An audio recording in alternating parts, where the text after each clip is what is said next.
Today, we are going to take a detailed look at this massive Lego Avengers Tower. It's really tall, hence the unusual setup. And this set contains how many pieces? 5,201 pieces and rated at 840 New dollars. But luckily, I got this with 25% off, so I only pay 625 New dollars. And let's kick off by taking a look at the Avengers Tower. Sorry about the background distraction, but this is the only way I can have the whole tower captured in my camera thing. It's a massive looking set. It looks really good.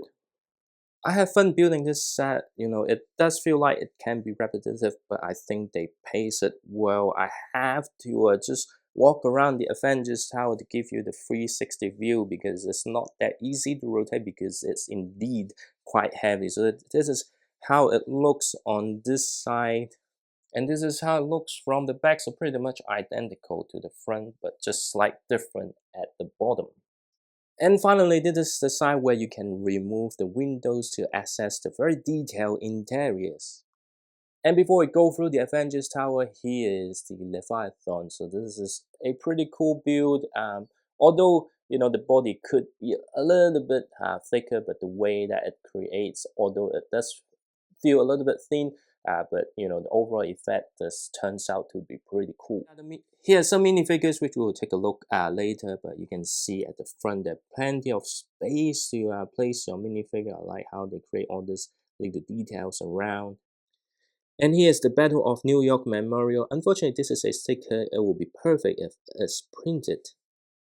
Yes, it's modular compatible and you can connect with other Marvel sets and also whatever modular buildings that you have. But of course, the scale is a little bit different, so just be aware. While the base is modular compatible, the actual tower is not really modular. You can understand why, because it's really tall, and if you make it full modular, it will topple itself if you try to move it around. Which makes this part very interesting. It has enough parts for you to create a proper tower without this action effect. But once you finish tower, you don't really have the chance to fix it because it's all stacked up together. In order to put it back inside, then it may require some reassembling. So if you want to create the tower without this effect, then you make sure that you actually get these parts from a further down the road, because it's actually happened in later stage of the set. And grab the parts so that you can fit all the windows before you actually stack up the tower.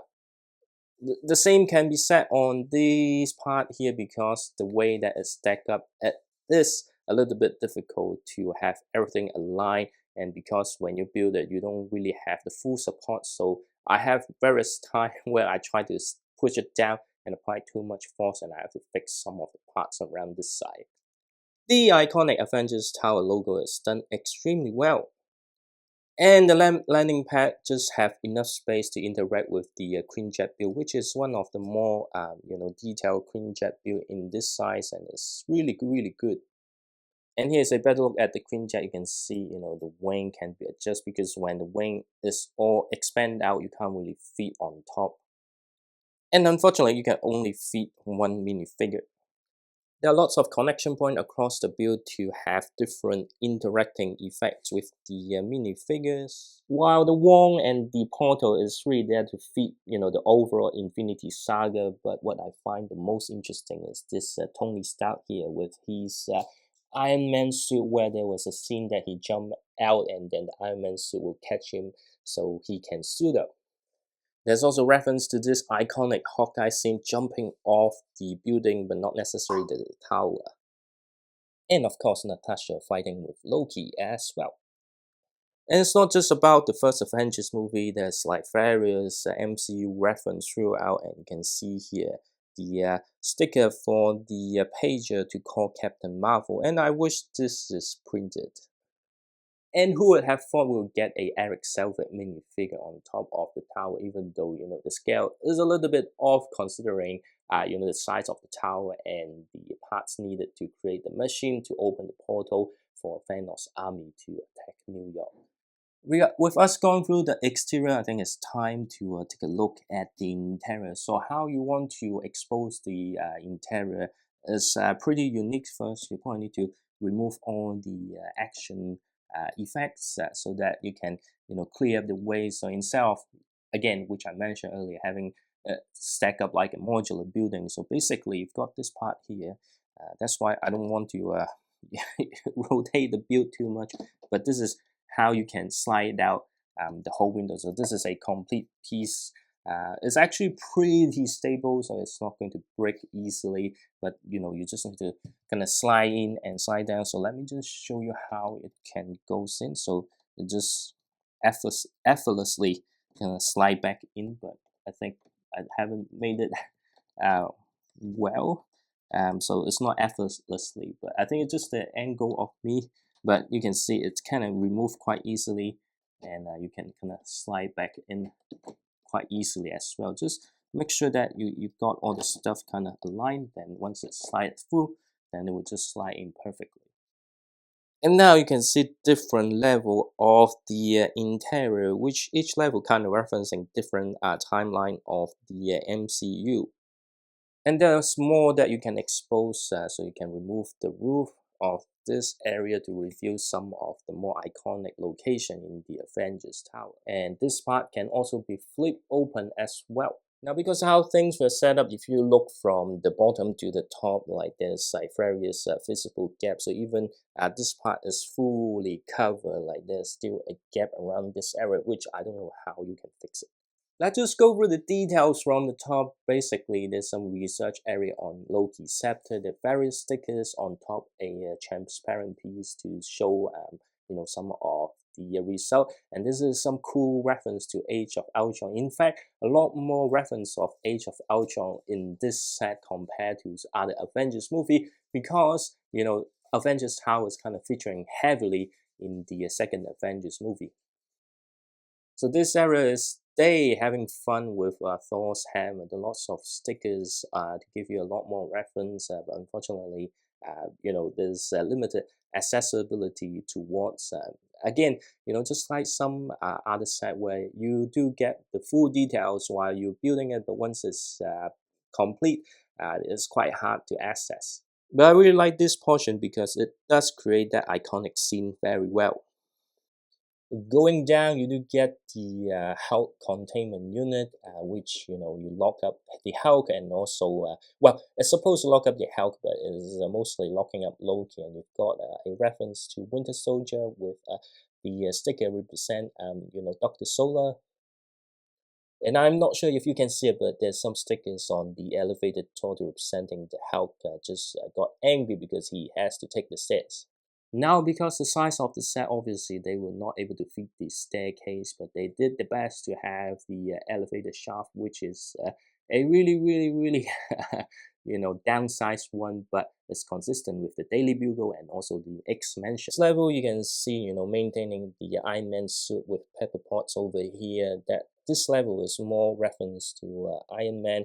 There are lots of other reference at the back if you can see it, but that's how far I can zoom in. But I can zoom in a little bit more. You can see some data on Loki and more data on fixing the suit. And the best reference on this level is this simple build here. This actually the iconic item where it shows Tony Stark arc reactor saying Tony Stark has a heart.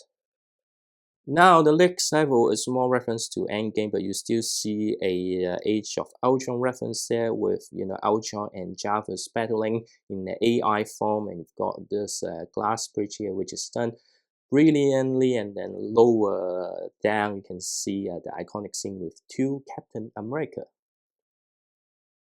And finally, the lobby here, which again is referencing more to Avengers Endgame with the Tesseract going loose, some chairs, and here has a really nice vending machine build that I like very much, and it's probably one of the best vending machine build.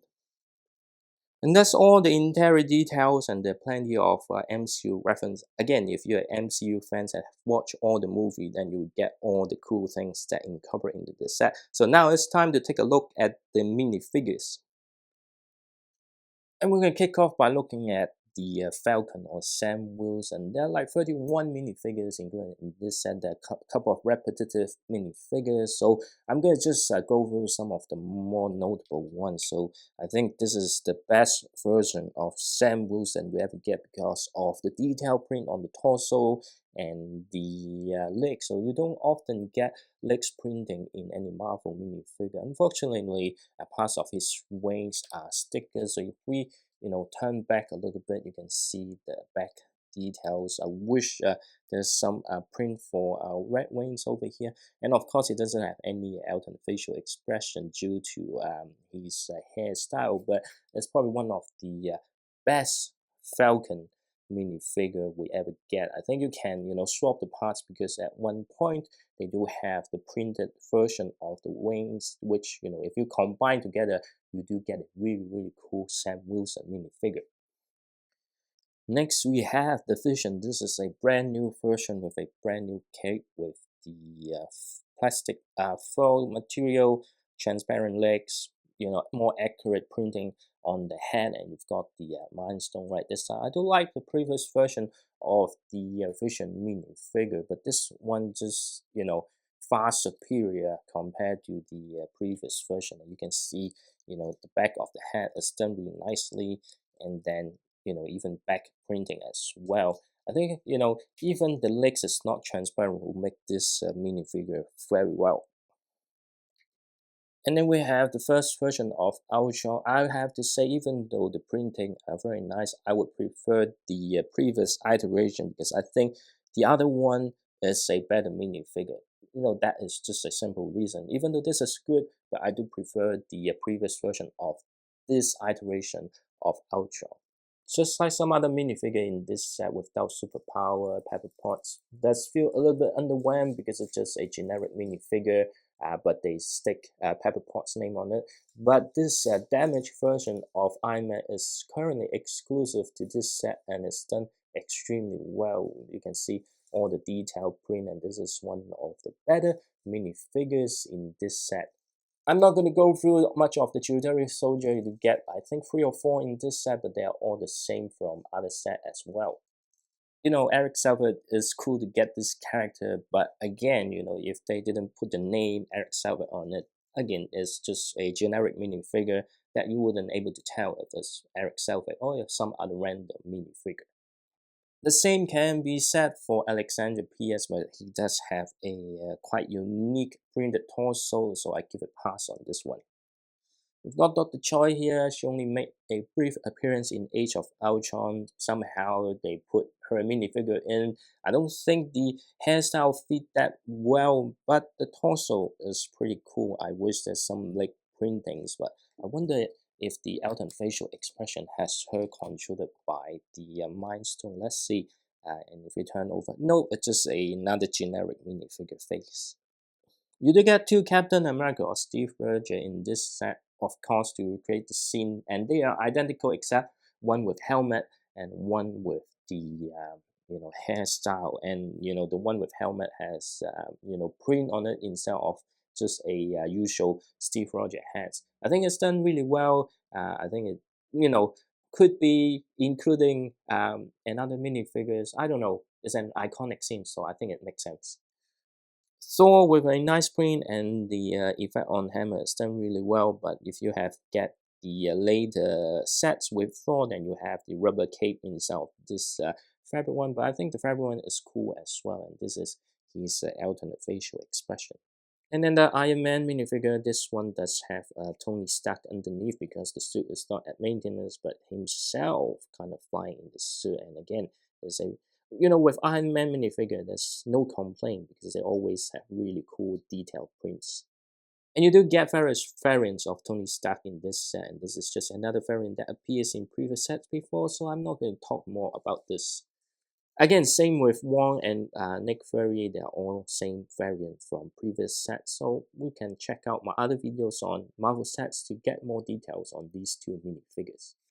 With Iron Man appearing in so many sets, it's always good to get another variant of War Machine. I think, the canon is a bit lackluster compared to some earlier version, but you do get really nice print on the torso and the legs, and I think this is an exclusive Age of Ultron variant, and you can see Rhodey underneath. Same with Hawkeye and Black Widow, but Hawkeye this time you got the SHIELD logo and also the short sleeve tie, because it's kind of referencing the first Avengers movie while he was still a SHIELD agent. Talking about SHIELD agents, they do include like extra SHIELD agents minifigure with a really cool print and gear, but this is, how they appears, and it would be great if they have, some sort of battle pack that you could, be an army of SHIELD agents, but do you really need them? But given they give you the SHIELD agent, uniform, of course they have to include this Tony Stark variant with Ant-Man here to recreate the iconic scene from Avengers Endgame. And we have Wanda Maximoff here. I appreciate they have the fabric skirt for this version of Wanda, but again, it's a bit puzzling to include Wanda in this set, because Wanda does, well, she did appears in Age of Ultron on the fight at top level between the Avengers, but it will be a different time because they include the I think this is the Civil War look of Wanda. But well, she's a popular character and hence she is included in this set, and she's pretty well done. And of course, we have Loki with his Avengers 1 appearance, and at the back, the one with the mask, and they also include the hairpiece for Loki as well. So it's always good to get more Lokis. And we have an updated version of the warps here. Again, sometimes it makes no sense because the warps never interact with the Avengers Tower. But anyway, you got a new plastic foil wings, which makes this minifigure more superior compared to the previous one, because this is much more accurate compared to previous wings. In terms of the torso, just a slight update, but good printing. Unfortunately, no legs printing though. And then we have the Hulk Big Fig. I think I grabbed the wrong Hulk. This is from the Age of Ultron one. But I, forget about it. I'm not going to go up and grab the the Hulk here. But the Hulk in from this set will be the one with the happy face and no printing on the legs. But you do get a big Hulk, which is very similar but different facial expression to this one. My mistake. I should have pay more attention when I grab the Hulk Big Fig when I try to prepare for this video. And finally, this is the biggest surprise in the minifigure inclusion, is the president of Marvel right now, Kevin Feige. Of course, the minifigure head is just generic one. You got his usual outfit, but the coolest thing is the cap with the Avengers logo. If you have, watched most of the interviews of any Marvel Cinematic Universe stream, you can see, every time Kevin Feige kind of talks with a cap on. That's his iconic image. Because it's an Avengers Tower, of course, with the Avengers logo. I wish, in an alternate universe or reality, we might have collectible minifigures of purely Kevin Feige with a different logo printed on the cap. And this is the LEGO Marvel Avengers Tower. It's a massive set that I like very much. I did enjoy the building experience, even though parts of it is quite repetitive and it's a little bit difficult to stack up because it can't really be a module, otherwise it will just topple itself. With 31 minifigures, you should be happy with it. I know like there might be talks on maybe could have this character or maybe could have the other characters, but I think the section of characters just enough to fit all the MCU Easter egg fit into the set. Overall, it's definitely a recommendation from me if you're a fan of the MCU and you haven't got any LEGO Marvel set before, because it complete the Avengers lineup and there are tons of other things that you would appreciate. At the price, it's very expensive, but I don't think it's difficult to get a discount of this set. So if you get a more than 20% off discount, which makes it a very good deal. And it's definitely worth it to get this before it retires, because I'm sure the price of this will shoot up once it's retired, but there's still some time before it does. So do let me know what you think about this set in the comment section below. If you enjoyed this video, don't forget to subscribe to my channel and give this video a like. And of course, you can always check out the videos of me building this massive set.